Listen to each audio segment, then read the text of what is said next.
is like a prerequisite So to what consciousness. you just moved across this vast cultural chasm that separates me from most of my colleagues in a way, and I can't answer what you just said on the level without Yes. this huge deconstruction. Yes. Should I do it? Yes. What's the chasm? Okay. Let us travel across this vast Okay, chasm. I don't believe in AI. I don't think there's any AI. There's just algorithms. We make them, we control them. Now, they're tools, they're not creatures. Now, Yes. this is something that rubs a lot of people the wrong way.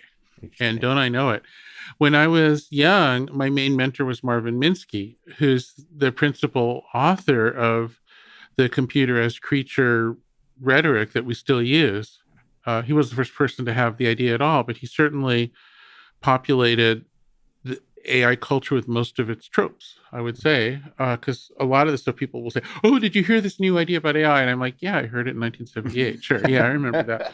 So Marvin was really the person, and Marvin and I used to argue all the time about this stuff because I always rejected it. And of all of his, um, I wasn't formally his student, but I worked for him as a researcher. But of all of his students and student-like people of his young adoptees, um, I think I was the one who argued with him about this stuff in particular, and he loved it because Yeah, I would have loved to hear that it conversation. was fun. Did you ever converge to a place?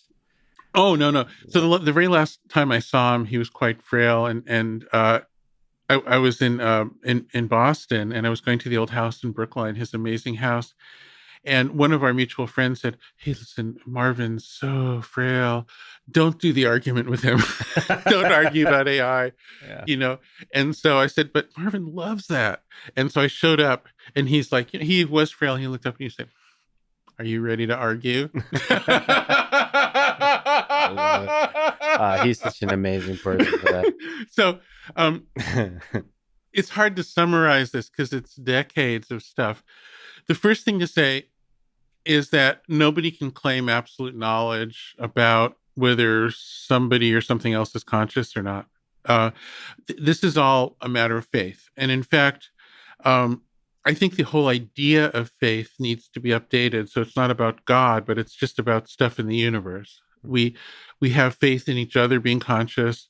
And then I used to frame this as a thing called the circle of empathy in my old papers. And then it turned into a thing for the animal rights movement too. I noticed Peter Singer using it. I don't know if it was coincident but anyway, there's this idea that you draw a circle around yourself, and the stuff inside is more like you, might be conscious, might be deserving of your empathy, of your consideration, and the stuff outside the circle isn't. Mm-hmm. And outside the circle might be a rock, or I don't know. And that circle is fundamentally based on faith. Well, like your faith in what is and what isn't. The thing about the circle is it can't be pure faith. It's also a pragmatic decision, and this is where things get complicated. Mm-hmm. If you try to make it too big, you suffer from incompetence. If you say, "I don't want to kill a bacteria, I will not brush my teeth," I don't know, like, what do you do? Yeah. Like, there's a competence question where you do have to draw the line. People who make it too small become cruel. People are so clannish and political and so worried about themselves ending up on the bottom of society that they are always ready to gang up on some designated group. And so there's always these people who are we're always trying to shove somebody out of the circle. Mm-hmm. And so aren't you shoving AI outside the circle? Well, give me a second. All right. So there's a pragmatic consideration here. Yes. And so, the biggest questions are probably fetuses and animals lately, but AI is getting there. Now, with AI, I think, and I've had this discussion so many times, people say, "But aren't you afraid if you exclude AI, you'd be cruel to some consciousness?"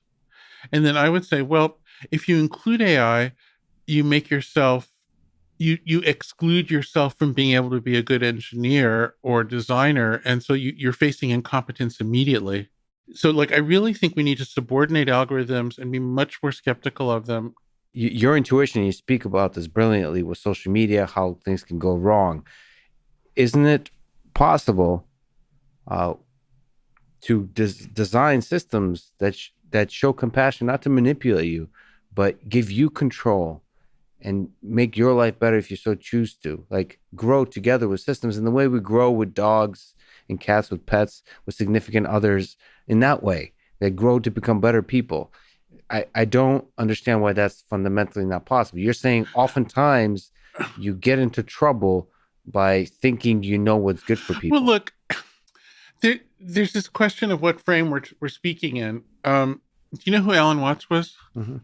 So Alan Watts once said, morality is like gravity, that in some absolute cosmic sense, there can't be morality because at some point it all becomes relative. And who are we anyway? Like morality is relative to us tiny creatures. But